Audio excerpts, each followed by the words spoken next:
बांकीपुर में इतिहास रचता हुआ नजर आ रहा है, इतिहास बदलता हुआ नजर आ रहा है। जिस तरीके से प्रशांत किशोर, जन स्वराज के सूत्रधार प्रशांत किशोर बढ़त बनाए हुए हैं। जी हाँ, 5वां राउंड समाप्त होने को है और प्रशांत किशोर, हम आपको बता रहे हैं, बड़ी खबर हम आपको बता रहे हैं कि प्रशांत किशोर 5वें राउंड में भी बढ़त बनाए हुए हैं और बड़ा मार्जिन, अब फासला जो है वो बढ़ता जा रहा है। बीजेपी के लिए जो मुश्किलें हैं वो बढ़ते जा रही है। नमस्कार, मैं फलक सिंह और आप सभी का स्वागत हो चुका हमारे चैनल सच टॉक्स पर।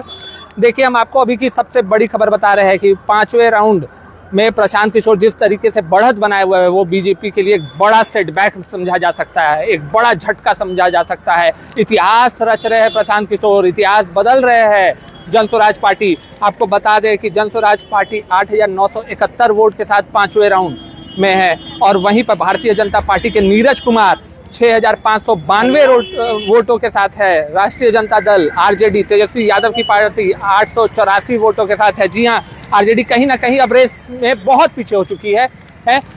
अब जो असली लड़ाई है, जो माना भी जा रहा था जिस तरीके से कि प्रशांत किशोर वर्सेस बीजेपी ही ये असली लड़ाई है बांकीपुर में है। एक तरफ जहां साख दांव पर है, एक तरफ प्रशांत किशोर के वादे और जितने दावे हैं वो लगाए गए हैं। तो ऐसे में प्रशांत किशोर जिस तरीके से उन्होंने बढ़त बनाई हुई है, एक बहुत बड़ा सेटबैक समझा जा सकता है। आपको बता दें कि जो कुल बढ़त हो चुकी है वो 2379 वोटों की बढ़त हो चुकी है। जी हाँ, 1100 से ये मार्जिन अब 2300 पर उछल करके पहुंच चुका है।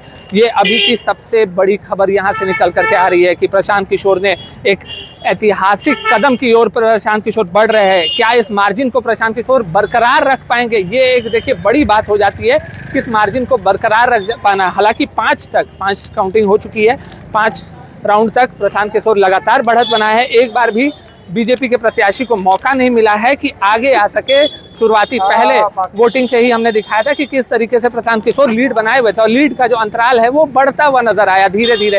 हालांकि पहले 3 रुझानों में है वो अंतराल बड़ा, जो गति था उसका कम था, पर अब 5वें राउंड में जैसे सामने आया है वो बढ़ रहा है। और आपको बता दें कि खबरें ये भी आ रही है कि जो ईवीएम अभी खुला है वो बोरिंग रोड एरिया का है। जी हाँ, बोरिंग रोड के जितने भी बूथ थे वहाँ का ईवीएम खोला गया है।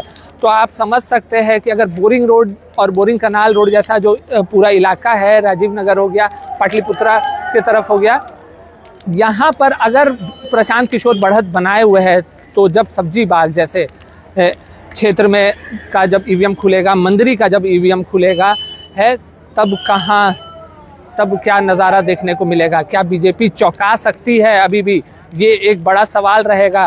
पर आपको अभी की सबसे बड़ी खबर हमने बताया है कि 2300 से ऊपर प्रशांत किशोर बढ़त बनाए हुए हैं। 6ठे राउंड पर हमारी निगाहें टिकी हुई है और साथ ही साथ में आपको बता दें कि 6ठे राउंड की जो काउंटिंग चल रही है, खबरें ये भी आ रही है कि प्रशांत किशोर ने इसमें भी बढ़त पर है। जी हाँ, जन स्वराज इस पे भी बढ़त पर है, खबरें ये आई है।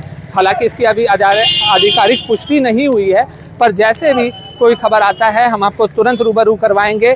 और बोरिंग रोड में अगर ये मंजर है तो जब यहाँ से निकल करके ईवीएम अन्य क्षेत्रों का खुलेगा तब क्या होगा? क्या एक बीजेपी के लिए बड़ा सेटबैक होने वाला है? ये देखने वाली बात रहेगी, या बीजेपी फाइट बैक करते हुए नजर आएगी, बाउंस बैक करते हुए नजर आएगी? ये बड़ा सवाल रहेगा। पर तब तक के लिए जुड़े रहे हमारे साथ, देखते रहे सच टॉक्स। धन्यवाद।